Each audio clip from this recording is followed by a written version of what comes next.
ಅದಕ್ಕೋಸ್ಕರ ನಾವು ಬೆಳಕಿನವರಂತೆ ಪರಿಶುದ್ಧತೆಯಲ್ಲಿ ಜೀವಿಸಬೇಕು. ತಗ್ಗಿಸಿಕೊಳ್ಳುವುದರಿಂದ ಜ್ಞಾನಹೀನತೆ ಪರಿಹಾರವಾಗುತ್ತೆ. ಪಶ್ಚಾತ್ತಾಪ ಪಡುವುದರಿಂದ ಲೋಕ 15:11-25 ವಚನ ನೋಡುವಾಗ, ಒಬ್ಬನಿಗೆ 2 ಮಕ್ಕಳು, ಅದರಲ್ಲಿ ಕಿರಿಮಗ ತಂದೆಯ ಅರ್ಧಾಂಶ ಆಸ್ತಿಯನ್ನು ಪಡ್ಕೊಂಡು ಹೋಗಿ ಪಟಿಂಗನಾಗಿ ಜೀವಿಸಿದ. ಕಟ್ಟ ಕಡೆಗೆ ಅವನಿಗೆ ಹಂದಿ ತಿನ್ನುವ ಕೂಳು ಸಮೇತ ಸಿಗದಾಗ, ಹಂದಿಗಳು ಕಾಯಿಗಳನ್ನು ಎಕ್ಕಿ ಗಿಡದಲ್ಲಿ ತಿನ್ನುತ್ತಿದ್ದನು. ಈತನಿಗೆ ಅದೂ ಸಿಗದಾಗ ತನ್ನ ಅಯೋಗ್ಯತೆಯನ್ನು ಗ್ರಹಿಸಿಕೊಂಡ, ತನ್ನ ತಪ್ಪಿನ ವಿಷಯದಲ್ಲಿ ಪಶ್ಚಾತ್ತಾಪ ಪಟ್ಕೊಂಡ. ಆತನು ಅಯೋಗ್ಯತೆಯನ್ನು ಗ್ರಹಿಸಲಿಕ್ಕೆ, ತಪ್ಪಿನ ವಿಷಯದಲ್ಲಿ ಪಶ್ಚಾತ್ತಾಪ ಪಡಲಿಕ್ಕೆ ದೇವರ ಕಾರ್ಯನು ತಂದೆಯ ಪ್ರಾರ್ಥನೆ ಕೇಳಿ ಅಲ್ಲಿ ಆಯಿತು.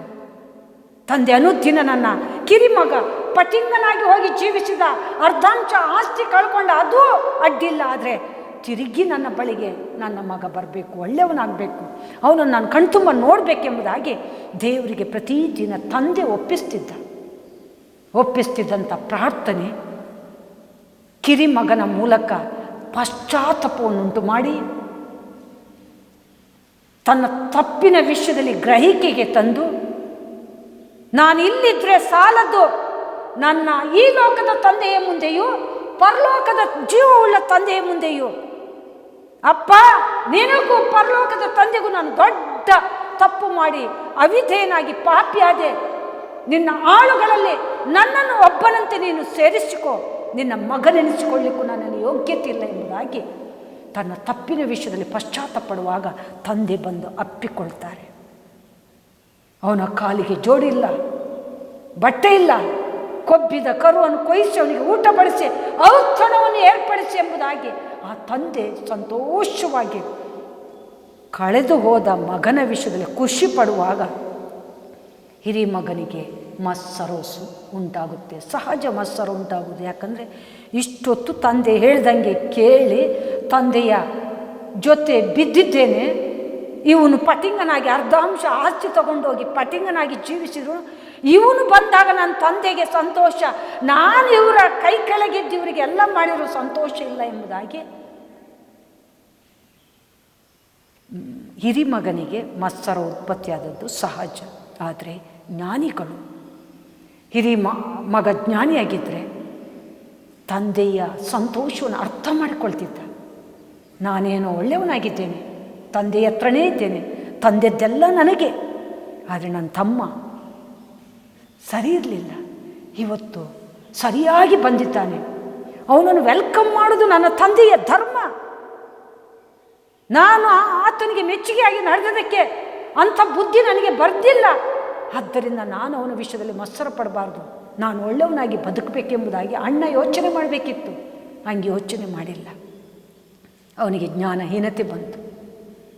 ಅದರ ಪರಿಹಾರ ಹೇಗಾಯಿತು? ಜ್ಞಾನಹೀನನಾಗಿದ್ದ ಕಿರಿಮಗ ಪಟಿಂಗನಾಗಿ ಜೀವಿಸಿ ಸ್ನೇಹಿತರಿಗಿದ್ದ ಆಸ್ತಿಯನ್ನೆಲ್ಲ ಮಾರಿ ಕುಡುಕತನದಿಂದ ಕೆಟ್ಟವನಾಗಿ ಬದುಕಿದವನಿಗೆ ತಂದೆಯ ಪ್ರಾರ್ಥನೆ ನೇರವಾಗಿ ಉತ್ತರ ಕೊಟ್ಟು ತಪ್ಪಿನ ವಿಷಯದಲ್ಲಿ ಗ್ರಹಿಕೆ ಬಂದು, ಅಪ್ಪ ನಿನ್ನ ಮುಂದೆಯೂ ಪರಲೋಕದ ದೇವರ ಮುಂದೆಯೂ ನಾನು ದೊಡ್ಡ ಪಾಪಿ, ನಿನ್ನ ಮಗ ನೆನೆಸಿಕೊಳ್ಳಿಕ್ಕೂ ನನ್ನಲ್ಲಿ ಯೋಗ್ಯತೆ ಇಲ್ಲ, ನನ್ನನ್ನು ನಿನ್ನ ಆಳುಗಳಲ್ಲಿ ಒಬ್ಬನಂತೆ ಸೇರಿಸಿಕೋ ಎನ್ನುವಂಥ ತಗ್ಗಿಸುವಿಕೆ ಅವನನ್ನು ಮತ್ತೆ ತಿರುಗಿ ಜ್ಞಾನಕ್ಕೆ ಉತ್ತಮಕ್ಕೆ ಸಾಗಿಸಿದ್ದು. ಅಪ್ಪನ ಜೊತೆ ಕಷ್ಟಪಟ್ಟು ಕೆಲಸ ಮಾಡಿ ಮತ್ತೆ ತಿರುಗಿ ಆಸ್ತಿಯನ್ನು ಸಂಪಾದನೆ ಮಾಡುವಷ್ಟು ಜ್ಞಾನವನ್ನು ಪಡ್ಕೊಂಡ.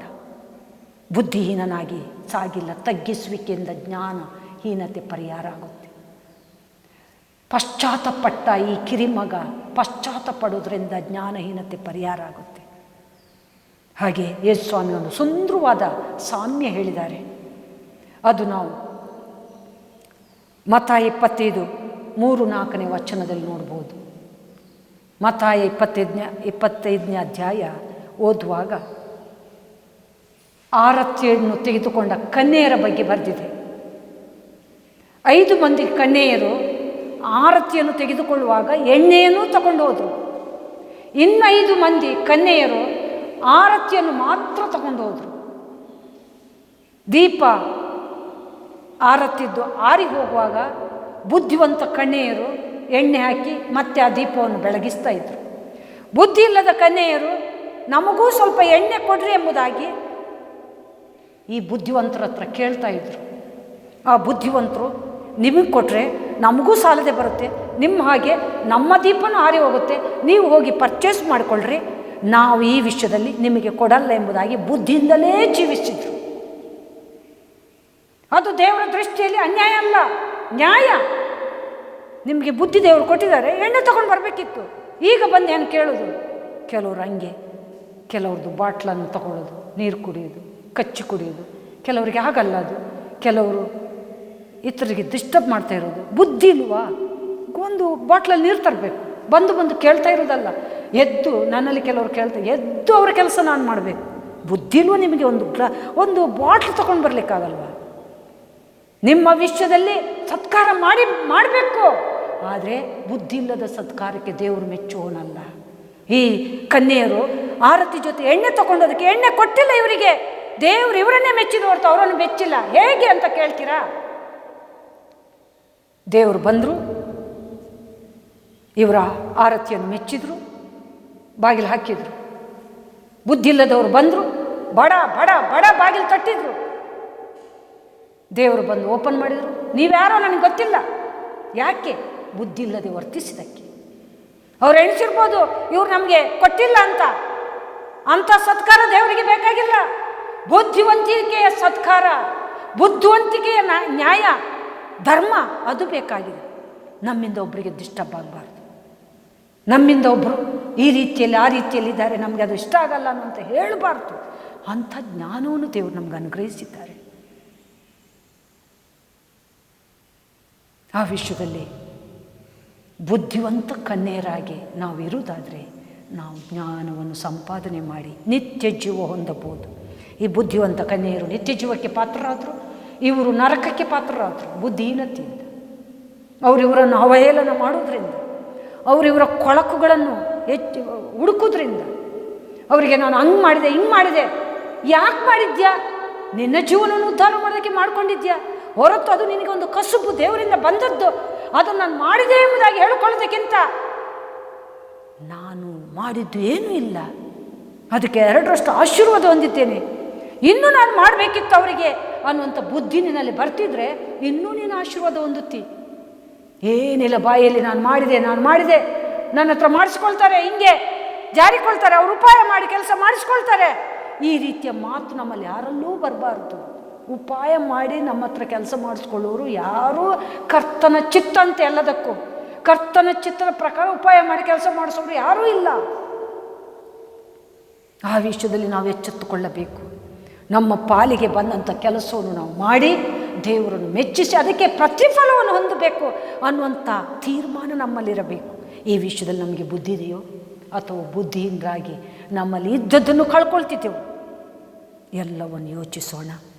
ಎಷ್ಟೋ ಜನರು ಬುದ್ಧಿಹೀನರಾಗಿ ಇವತ್ತು ದೇವರ ಸತ್ಯವನ್ನು ತಿಳಿಯದೆ ಸಂಶಯ ಪಡ್ಕೊಂಡು ಅನ್ಯಾಯವಾಗಿ ದೇವರಿಗೆ ಗುಣಗುಟ್ಟುತ್ತಾ ಇದ್ದಾರೆ, ಜಾತಿ ಧರ್ಮ ಮಾಡ್ತಾ ಇದ್ದಾರೆ, ಮತಿಹೀನರಾಗಿ ಬುದ್ಧಿಹೀನರಾಗಿ ವರ್ತಿಸ್ತಾ ಇದ್ದಾರೆ.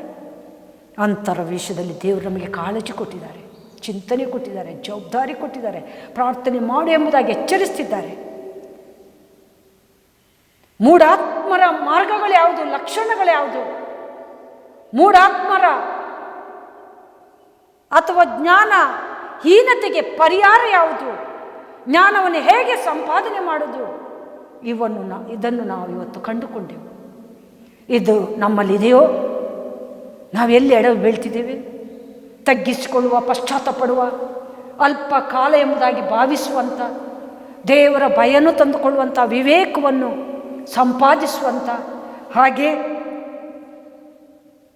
ಕ್ರಿಸ್ತನಲ್ಲಿರುವಂಥದ್ದು. ಕ್ರಿಸ್ತನಲ್ಲಿರುವುದಂದರೆ ಸಾಮಾನ್ಯ ವಿಷಯ ಅಲ್ಲ ಪ್ರಿಯರೇ. ಮಹಿಮೆಯ ಸ್ವರ್ಗದ ಅದ್ಭುತವಾದಂಥ ಪದವಿಯನ್ನು ತ್ಯಜಿಸಿ ಮಾನವರ ಪಾಪಕ್ಕೋಸ್ಕರ ತನ್ನ ಜೀವವನ್ನು ಶಿಲುಬೆಯಲ್ಲಿ ಸಮರ್ಪಣೆ ಮಾಡಿ ಅವರ ರಕ್ತದಿಂದ ನಮ್ಮನ್ನು ಪಾವನ ಮಾಡಿ ತಂದೆಯ ಬಲಪಾರ್ಶ್ವದಲ್ಲಿ ಸಮಕ್ಷಮದಲ್ಲಿ ನಿಲ್ಲಿಸಿದ್ದಾರೆ. ಅಂದರೆ ಕ್ರಿಸ್ತನನ್ನು ನಾವು ಧರಿಸಿಕೊಳ್ಳುವುದಕ್ಕೆ ಸಾರ್ಥಕವಾಯಿತು, ಕ್ರಿಸ್ತನನ್ನು ಅರಿತುಕೊಂಡದಕ್ಕೆ ಸಾರ್ಥಕವಾಯಿತು. ಈ ಸತ್ಯ ಮರ್ಮ ವಿಶ್ವ ತಿಳಿಯದೇ ಹೋಗಿದೆ. ಅದಕ್ಕಾಗಿ ಅನ್ಯಾಯವಾಗಿ ಜಾತಿ ಮತ ಎಂಬುದಾಗಿ ಅವಹೇಳನ ಬುದ್ಧಿಹೀನತೆಯಿಂದ ಮೂರ್ಖರಾಗಿ ವರ್ತಿಸ್ತಾ ಇದ್ದಾರೆ. ನಮಗಾಗಿ ಏಕೈಕ ಪುತ್ರನನ್ನು ನಮ್ಮ ದೇವರು ಕಳಿಸಿಕೊಟ್ಟಿದ್ದಾರೆ. ಅಂದರೆ ಕ್ರಿಸ್ತನನ್ನು ನಾವು ಸದಾ ಧರಿಸಿಕೊಳ್ಳಲೇಬೇಕು. ಕ್ರಿಸ್ತನ ಪರಿಶುದ್ಧ ರಕ್ತದಿಂದ ನಮ್ಮ ಪಾಪ ಪರಿಹಾರ. ರಕ್ತಧಾರೆ ಇಲ್ಲದೆ ಪಾಪ ಪರಿಹಾರ ಇಲ್ಲ. ಕ್ರಿಸ್ತನೇ ನಮಗೋಸ್ಕರ ರಕ್ತವನ್ನು ಚೆಲ್ಲಿದ್ದಾರೆ, ತಂದೆಯ ಸಮಕ್ಷಮದಲ್ಲಿ ನಿಲ್ಲಿಸಿದ್ದಾರೆ. ಈ ಸತ್ಯದ ಮರ್ಮನೇ ತಂದೆಯ ಏಕೈಕ ಪುತ್ರನನ್ನು ನಂಬುದೇ ನಿತ್ಯ ಜೀವ. ಇದನ್ನು ನಾವು ಧರಿಸಿಕೊಂಡಾಗ ನಮ್ಮ ಜ್ಞಾನ ವೃದ್ಧಿಯಾಗುತ್ತೆ, ದೇವ ಭಯ ಬರುತ್ತೆ, ಜ್ಞಾನವಂತರ ಸಾಹಸ ಮಾಡ್ತೀವಿ, ಸಮಯವನ್ನು ಸದುಪಯೋಗ ಮಾಡಿಕೊಳ್ಳುತ್ತೇವೆ, ಬುದ್ಧಿವಾದಕ್ಕೆ ಕಿವಿ ಕೊಡುತ್ತೇವೆ, ದೇವರನ್ನು ಹುಡುಕುತ್ತೇವೆ, ದೇವರನ್ನು ಕೇಳ್ತೀವಿ, ದೇವರಿಗೋಸ್ಕರ ಜೀವಿಸ್ತೇವೆ, ದೇವರ ಶಿಕ್ಷೆಯನ್ನು ಅನುಭವಿಸಬೇಕೆಂಬುದಾಗಿ ಪ್ರೀತಿಯಿಂದ ಸ್ವೀಕಾರ ಮಾಡ್ತೇವೆ, ತಗ್ಗಿಸಿಕೊಳ್ತೇವೆ, ಪಶ್ಚಾತ್ತಪಡ್ತೀವಿ. ಅಲ್ಪ ಕಾಲ ಎಂಬುದಾಗಿ ಗ್ರಹಿಕೆಯಲ್ಲಿಟ್ಟುಕೊಂಡು ಒಳ್ಳೆಯದನ್ನೇ ಮಾಡಲಿಕ್ಕೆ ಪ್ರಯಾಸಪಟ್ಟು ಬುದ್ಧಿವಂತ ಕನ್ಯರಂಗೆ ಸದಾ ಜ್ಞಾನದಿಂದ ಸಾಕ್ತೇವೆ. ಇದು ಜ್ಞಾನಿಗಳ ಲಕ್ಷಣ. ನಮ್ಮನ್ನು ನಾವು ಪರೀಕ್ಷಿಸೋಣ. ಲೋಕಕ್ಕೋಸ್ಕರ, ಜ್ಞಾನಹೀನರಿಗೋಸ್ಕರ, ಹಾಗೆ ನಮಗೋಸ್ಕರ ನಮ್ಮ ಕಣ್ಣುಗಳನ್ನು ಮುಚ್ಚಿ ಪ್ರಾರ್ಥಿಸೋಣ. ದೇವರ ವಾಕ್ಯವನ್ನು ಸ್ಮರಿಸೋಣ. ಪ್ರಿಯರೇ, ದೇವರು ಕೊಟ್ಟಿರುವ ಮಹಾಭಾಗ್ಯವನ್ನು ಸ್ಮರಿಸೋಣ. ಎಷ್ಟೋ ಜನ ಸಿಗದಂಥ ಸೌಭಾಗ್ಯ ನಮ್ಮ ಜೀವಿತದಲ್ಲಿ ದೇವರು ನಮಗೆ ಅನುಗ್ರಹಿಸಿದ್ದಾರೆ. ಯಾಕೆ ಅನುಗ್ರಹಿಸಿದ್ದಾರೆ? ಇತರರನ್ನು ಸತ್ಯಕ್ಕೆ ನಡೆಸಿ ನಿತ್ಯ ಜೀವಕ್ಕೆ ಸೇರಿಸಿ ಪರಲೋಕದ ಸೌಭಾಗ್ಯದಲ್ಲಿ ಆನಂದದಲ್ಲಿ ತೇಲಾಡಿಸೋದಕ್ಕೋಸ್ಕರ, ದೈವ ಸಂಕಲ್ಪವನ್ನು ಪರಿಪೂರ್ಣ ಮಾಡೋದಕ್ಕೋಸ್ಕರ. ನಾವು ತಿಳ್ಕೊಂಡಿದ್ದೇವೆ ಎಂಬುದಾಗಿ ಹೆಮ್ಮೆ ಪಡೆದೆ ನಮ್ಮನ್ನು ತಗ್ಗಿಸಿಕೊಂಡು ಇತರರಿಗೋಸ್ಕರ ಪ್ರಾರ್ಥಿಸುತ್ತಾ, ಇತರನ್ನು ಕ್ಷಮಿಸುತ್ತಾ, ಇತರ ಭಾರವನ್ನು ಹೊತ್ತುಕೊಳ್ಳುತ್ತಾ, ಇತರನ್ನು ದೇವರಿಗೆ ಒಪ್ಪಿಸುತ್ತಾ ಜ್ಞಾನವಂತರಾಗಿ ಸಾಗೋಣ. ನಮ್ಮನ್ನು ನಾವು ಜಜ್ಜಲ್ಪಡೋಣ, ಮುರಿಯಲ್ಪಡೋಣ, ತಗ್ಗಿಸಿಕೊಳ್ಳೋಣ, ಪಶ್ಚಾತ್ತಪಡೋಣ, ದೇವರಿಗೆ ಮೆಚ್ಚುಗೆಯಾದ ಸಾಗೋಣ. ತಂದೆಯೇ, ಈ ಅಮೂಲ್ಯ ಭಾಗ್ಯ ನಮ್ಮ ಜೀವಿತದಲ್ಲಿ ಕೊಟ್ಟದಕ್ಕಾಗಿ ಸ್ತೋತ್ರ ಸ್ವಾಮಿ. ಅಲ್ಪರು, ಅಯೋಗ್ಯರೇ, ಮತಿಹೀನರೇ, ಮಣ್ಣೆ ಧೂಳೆ, ನಮ್ಮ ಕಾಲಗಳು ಅಲ್ಪನೇ. ಆದರೂ ಸ್ವಾಮಿ, ನಿನ್ನ ವಿಶ್ವವನ್ನು ತಿಳ್ಕೊಂಡದ್ರಿಂದ, ಜ್ಞಾನವನ್ನು ಸಂಪಾದನೆ ಮಾಡಿದ್ದೇವೆ ಅನ್ನುವಂಥ ಧೈರ್ಯ, ಹೆಮ್ಮೆ ನಮ್ಮಲ್ಲಿದೆ. ಅದು ನಮ್ಮಲ್ಲಿ ಬಿಟ್ಟು ಹೋಗದಾಗೆ ದೀನತ್ವ, ತಗ್ಗಿಸುವಿಕೆ, ಪಶ್ಚಾತ್ತಾಪದ ಹೃದಯ, ಮುರಿಯಲ್ಪಡುವಿಕೆ ಸದಾ ನಮಗೆ ಅನುಗ್ರಹಿಸು. ಕುಗ್ಗಿದ ಮನಸ್ಸೇ ನನಗೆ ಇಷ್ಟ ಯಜ್ಞ ಎಂಬುದಾಗಿ ಹೇಳಿದ್ದೆ. ನಿನ್ನ ಮೇಲಿನ ಪರಿಶುದ್ಧ ಜ್ಞಾನ ನಮ್ಮನ್ನು ಆವರಿಸಿಕೊಳ್ಳಬೇಕಿದ್ರೆ ನಾವು ಸದಾ ಕುಗ್ಗಿದ ಮನಸ್ಸುಳ್ಳವರಾಗಿ ನಿನಗೆ ಇಷ್ಟ ಯಜ್ಞವಾಗಿ ಸಮರ್ಪಣೆ ಆಗಲೇಬೇಕು. ಅಂಥ ಜೀವಿತ ನಮ್ಮೆಲ್ಲರಿಗೂ ಅನುಗ್ರಹಿಸಿಕೊಡಿಸುವ ಹಾಗೆ ಲೋಕಕ್ಕೋಸ್ಕರ, ಮತಿಹೀನರಿಗೋಸ್ಕರ, ನಿನ್ನ ಸತ್ಯದ ಜ್ಞಾನ ಇಲ್ಲದವರಿಗೋಸ್ಕರ ಬೇಡುತ್ತಿದ್ದೇವೆ. ಅಪ್ಪ, ನಿನ್ನ ಗಾಯವುಳ್ಳ ಕೈಗಳಿಗೆ ಅವರನ್ನು ಸಮರ್ಪಿಸ್ತಿದ್ದೇವೆ. ನಮಗೋಸ್ಕರ ಪ್ರಾರ್ಥಿಸ್ರಿ ಎಂಬುದಾಗಿ ಕೇಳಿಕೊಂಡವರನ್ನು ಸಮರ್ಪಿಸ್ತಿದ್ದೇವೆ. ತಿಳಿದೋ ತಿಳಿಯೋದೆಯೋ ತಪ್ಪು ಮಾಡಿದ್ದಾರೆ, ಅಥವಾ ನಿನ್ನ ಭಯ ಇಲ್ಲದೆ, ನಿನ್ನ ಭಯವನ್ನು ಅಲಕ್ಷ್ಯ ಮಾಡಿ, ಬುದ್ಧಿವಾದವನ್ನು ಅಲಕ್ಷ್ಯ ಮಾಡಿ, ವಿವೇಕಕ್ಕೆ ಕಿವಿ ಕೊಡದೆ ಅದನ್ನು ಹಗುರ ಮಾಡಿ ಬುದ್ಧಿಹೀನತೆಗೆ ಅಪ್ಪ ಕಾರಣರಸ್ಥರಾಗಿದ್ದಾರೆ. ಆದರೆ ನೀನು ದೇವರಿಗೆ ಭಯಪಡೋದ್ರ ಮೂಲಕ, ನಿಮ್ಮ ಕಾಲ ಅಲ್ಪ ಎಂಬುದಾಗಿ ಭಾವಿಸಿಕೊಂಡು ಜ್ಞಾನದ ಹೃದಯವನ್ನು ತಂದುಕೊಳ್ಳೋದ್ರ ಮೂಲಕ, ಮುರಿಯಲ್ಪಡುವಿಕೆ ಮೂಲಕ, ತಗ್ಗಿಸಿಕೊಳ್ಳೋದ್ರ ಮೂಲಕ, ಪಶ್ಚಾತ್ತಾಪಡೋದ್ರ ಮೂಲಕ, ಬುದ್ಧಿವಂತ ಕನ್ಯರಂಗೆ ಎಣ್ಣೆ ಹಿಡಿದುಕೊಂಡು ಆರತಿಗೆ ಹೋಗುವುದ್ರ ಮೂಲಕ, ಹಾಗೆ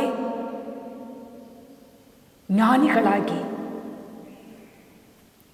ಗರ್ವವನ್ನು ಬಿಟ್ಟು ಬಾಳುವುದರ ಮೂಲಕ, ಜ್ಞಾನಿಗಳ ಸಾಹಸ ಮಾಡೋದ್ರ ಮೂಲಕ, ನೀತಿವಂತರನ್ನು ಹಿಂಬಾಲಿಸೋದ್ರ ಮೂಲಕ, ದೇವರನ್ನು ಹುಡುಕೋದ್ರ ಮೂಲಕ ಜ್ಞಾನಹೀನತೆ ಹೋಗುತ್ತೆ ಎಂಬುದಾಗಿ ನೀನು ಹೇಳಿದ್ದೆ ಸ್ವಾಮಿ. ಜ್ಞಾನಹೀನತೆ ನಮ್ಮಲ್ಲಿದೆ, ಲೋಕದಲ್ಲಿದೆ, ಅನೇಕ ನಿನ್ನ ಪ್ರಾಣಗಳಲ್ಲಿದೆ. ಅಪ್ಪ, ನೀನೇ ಜ್ಞಾನಹೀನತೆಯನ್ನು ಹೋಗಲಾಡಿಸೋದ್ರ ಮೂಲಕ ಅಂದಿನ ಭಕ್ತರು ಇವೆಲ್ಲವನ್ನು ಸಂಭಾಳಿಸಬೇಕಿದ್ರೆ ಜ್ಞಾನ ಬೇಕೇ ಬೇಕು, ಕೇಳಿಕೋ, ಹಂಗಿಸದೆ ಕೊಡುವೆನು, ಕೇಳಿಕೊಳ್ಳುವವರಿಗೆ ಪ್ರತಿಯೊಬ್ಬರಿಗೂ ದೊರಕುವುದು ಎಂಬುದಾಗಿ ಹೇಳಿದ್ದೆಲ್ಲ ಕೇಳಿಕೊಳ್ಳುತ್ತಿದ್ದೇವೆ. ಅಂಗೀಸದೆ ಕೊಟ್ಟು ನಮ್ಮನ್ನು ಜ್ಞಾನವಂತರನ್ನಾಗಿ ಮಾಡಿ, ನಿನ್ನ ಕೊಟ್ಟ ಜವಾಬ್ದಾರಿಯ ನಿಷ್ಠೆಯನ್ನು ಮಾಡಿ ಬೇಸನ್ನಿಸಿಕೊಳ್ಳುವಂಥ ಸಾಧನಗಳನ್ನಾಗಿ ಮಾರ್ಪಡಿಸಿ ಎಂದು ಅಂದಿನ ಭಕ್ತರು ಬೇಡಿಕೊಂಡಾಗ ಇಂದು ಸ್ವಾಮಿ ನಾವು ನಿನ್ನಲ್ಲಿ ಜ್ಞಾನಕ್ಕೋಸ್ಕರ ಕೇಳುತ್ತಿದ್ದೇವೆ. ಲೋಕವನ್ನು ನಮ್ಮನ್ನು ಪ್ರತಿದಿನ